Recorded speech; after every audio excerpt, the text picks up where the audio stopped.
দাঁড়িয়ে রয়েছি বা আমার পিছনে রয়েছে বাংলা সিনেমায়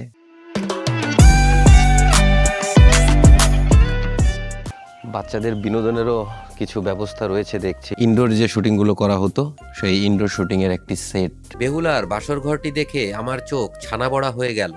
আমার কিঞ্চিত সন্দেহ রয়েছে, আসলেই অনেক প্রাচীন বা পুরনো। দেখুন, একটু কাছ থেকে দেখাই আপনাদেরকে। ক্ষুদিরাম বসু ছিলেন একজন ভারতীয় বাঙালি বিপ্লবী। খেজুর গাছের ফাঁক দিয়ে মিশরের পিরামিড উঁকি মারছে। একটু প্রবেশ করে দেখি যে পিরামিডের কি ধরনের ফিলটা এখানে দেওয়ার চেষ্টা করা হয়েছে। মূলত পিরামিডের ভিতরে যেরকম অন্ধকার থাকে, তাজমহল দেখে এখন মাত্র 2 থেকে 3 মিনিটের হাঁটার পথ হেঁটে রাজমণি পিরামিডের দিকে যাচ্ছি। এখানে ব্যানার টাঙানো আছে, 2-3 মিনিট হাঁটলেই আমরা পৌঁছে যাব সেই ফিল্ম সিটিতে।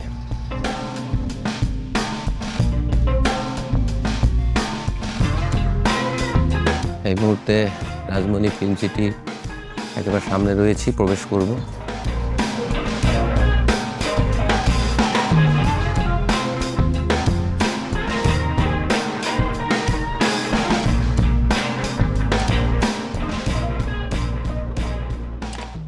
মূল দ্বার দিয়ে ঢোকার পর কিছুটা হাঁটতেই চলে আসলাম দর্শনীয় স্থানে।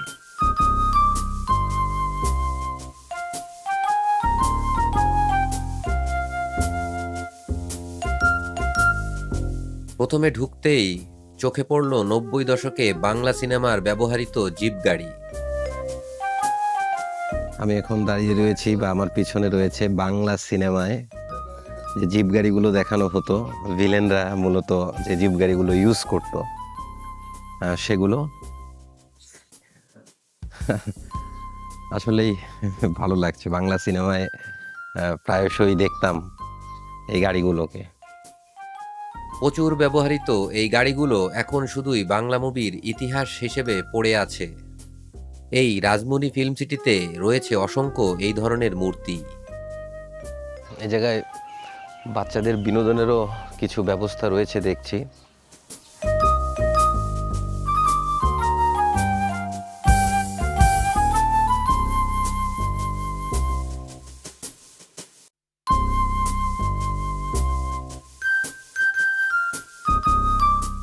বাচ্চাদের বিনোদন এরিয়া দেখে বের হয়ে কিছু দূর যেতেই দেখলাম একটি সিনেমা হল এবং সিনেমা হলে চলিতেছে ক্ষুদিরামের ফাঁসি সময়সূচি।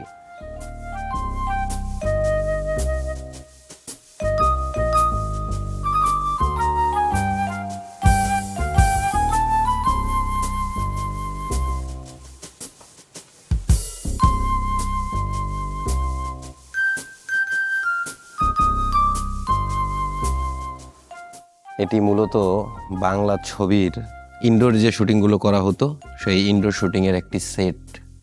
এখানে নায়ক নায়িকা বা ধনাঢ্য ব্যক্তিদের যে বাড়ি উপস্থাপন করা হতো তার একটি নমুনা বা সেট এখানে ক্রিয়েট করা রয়েছে।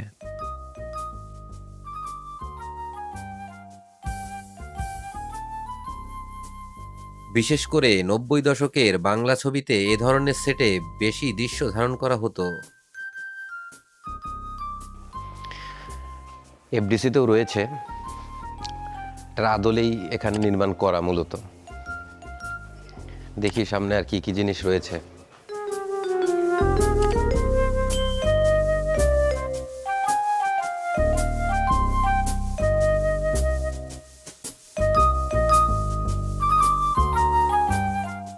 এই ঘরটিতেও রয়েছে প্রাকৃতিক দৃশ্যের অনেক কারুকাজ। এটাও মূলত একটি সেট।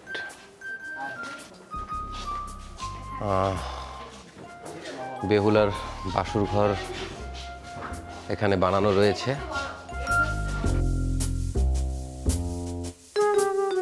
বেহুলার বাসর ঘরটি দেখে আমার চোখ ছানা বড়া হয়ে গেল। এ যেন ঠিক বাংলা সিনেমার নাগনাগিনীর আস্তানা। বাংলা সিনেমায় প্রায়শই জাদু মন্ত্রের মহলগুলো এভাবে উপস্থাপন করা হতো। বেহুলার বসার ঘর আসলে কি এরকম ছিল কিনা আমার কিঞ্চিত সন্দেহ রয়েছে। এর কারণ হচ্ছে খুবই হ্যাঁ, এটা হতে পারে। লোহার একটি ঘর, অন্ধকার ছিল প্রচুর পরিমাণ ভিতরে। আর এখানে সাপের সাইজটা যদি একটু দেখেন, বিশাল আকৃতির একটি সাপ এখানে রয়েছে। সাইজটা আসলে খুবই বড় বলে মনে হচ্ছে আমার কাছে। আপনাদেরকে কাছ থেকে দেখানোর চেষ্টা করছি বেশ বেহুলার বাসর ঘরটি। সাপটি আসলে অনেক বড়।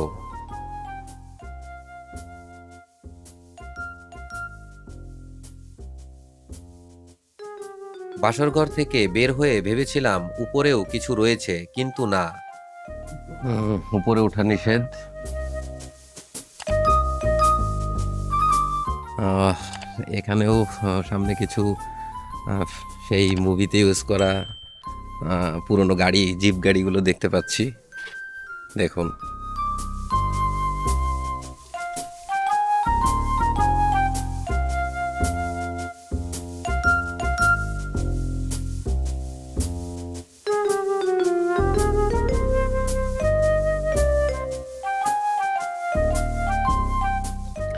আর আমার পিছনে রয়েছে এই মুহূর্তে ক্ষুদিরামের ফাঁসির মঞ্চ। একটু কাছ থেকে দেখাই আপনাদেরকে। ক্ষুদিরাম বসু ছিলেন একজন ভারতীয় বাঙালি বিপ্লবী, যিনি ভারতে ব্রিটিশ শাসনের বিরুদ্ধে সংগ্রাম করেছিলেন। ক্ষুদিরাম তৎকালীন ব্রিটিশ ম্যাজিস্ট্রেট কিংসফোর্ডকে গুপ্ত হত্যা করার জন্য তার গাড়িতে বোমা ছুঁড়েছিলেন। ম্যাজিস্ট্রেট কিংসফোর্ড অন্য একটা গাড়িতে থাকায় সে ঘটনার ফলে দুজন ব্রিটিশ মহিলার মৃত্যু হয়, যারা ছিলেন মিসেস কেনেডি ও তার কন্যা। তার কিছুদিন পরেই ক্ষুদিরাম গ্রেপ্তার হন। দুজন মহিলাকে হত্যা করার জন্য তার বিচার হয় এবং চূড়ান্তভাবে তার ফাঁসির আদেশ হয়। আর এই হচ্ছে সেই ফাঁসির মঞ্চের একটি দৃশ্যপট। ফাঁসি হওয়ার সময় ক্ষুদিরামের বয়স ছিল 18 বছর, যেটা তাকে ভারতের কনিষ্ঠতম বিপ্লবী হিসেবে পরিচয় এনে দেয়। ক্ষুদিরামের ফাঁসির মঞ্চের বাম পাশে তাকাতেই দেখলাম খেজুর গাছের ফাঁক দিয়ে মিশরের পিরামিড উঁকি মারছে, যেটি মিশরে নয়, বাংলাদেশের রাজমণি ফিল্ম সিটিতে অবস্থিত।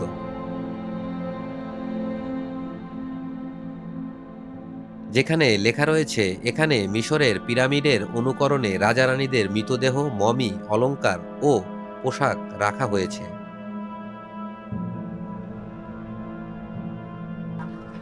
একটু প্রবেশ করে দেখি যে পিরামিডের কি ধরনের ফিলটা এখানে দেওয়ার চেষ্টা করা হয়েছে।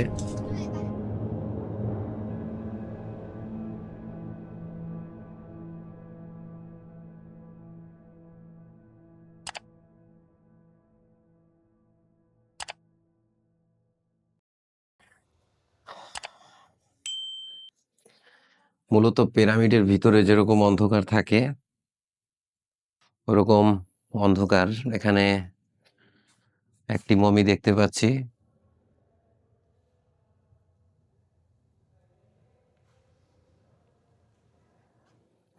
এই সাইডে আরো বেশ কিছু, বেশ একটা ভুতুড়ে পরিবেশ।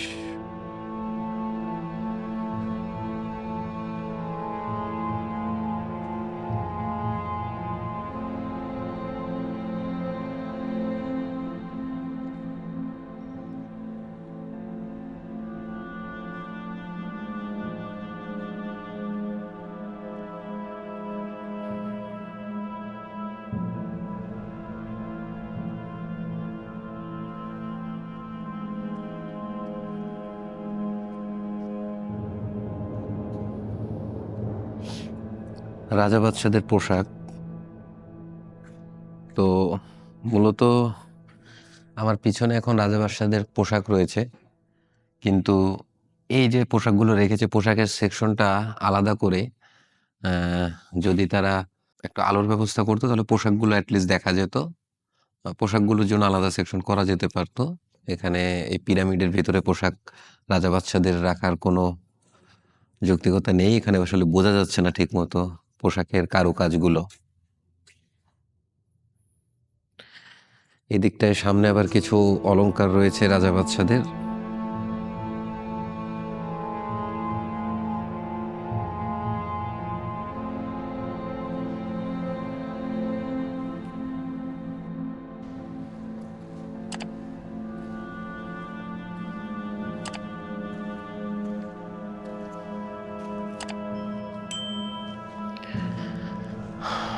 পিরামিড দর্শন শেষে এখন বেরিয়ে যাচ্ছি।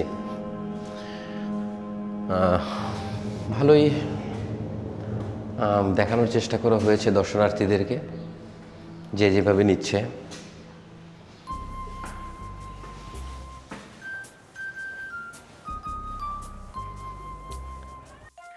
ঘোরাঘুরির জন্য ভালো জায়গা, অল্প সময়ের ভিতরেই ঘুরে শেষ করতে পারবেন। অল্প সময় নিয়ে আসলে এই জায়গাটা আপনি খুব ভালোভাবে ঘুরতে পারবেন। তো এখানে আমরা দেখতেছি পুরোনো দিনের সিনেমা বানানোর যন্ত্রপাতি। চলুন পুরোনো দিনের যে ধরনের ক্যামেরা ইউজ করা হতো বাংলা সিনেমাতে, সেগুলো একটু দেখে নিই।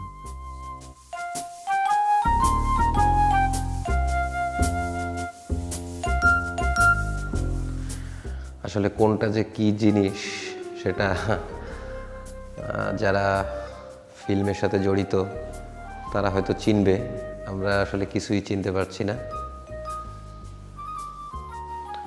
তবে হ্যাঁ, বিষয়গুলো যে খুব পুরনো ছিল সেগুলো দেখেই বোঝা যাচ্ছে যে এগুলো আসলেই অনেক প্রাচীন বা পুরনো। দেখুন,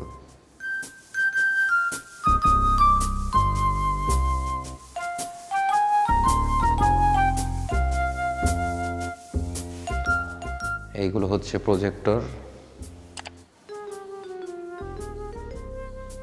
তবে কালেকশন আরও বাড়ানো যেতে পারে, ইচ্ছা থাকলে বাড়ানো সম্ভব বলে আমার কাছে মনে হচ্ছে। রঙিন মাছের মেলা, এদিকটায় প্রবেশ করছি।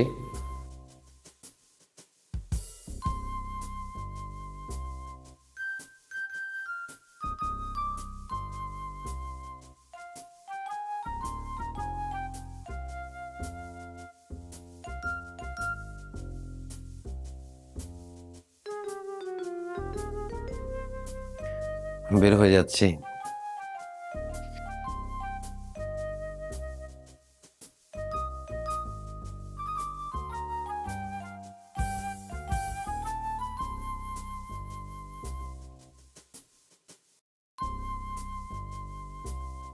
এই যন্ত্রাংশটি যে কী কাজে ব্যবহার করা হতো আমি আসলে বুঝতে পারিনি। আপনারা কেউ যদি জেনে থাকেন অবশ্যই কমেন্টে জানাবেন।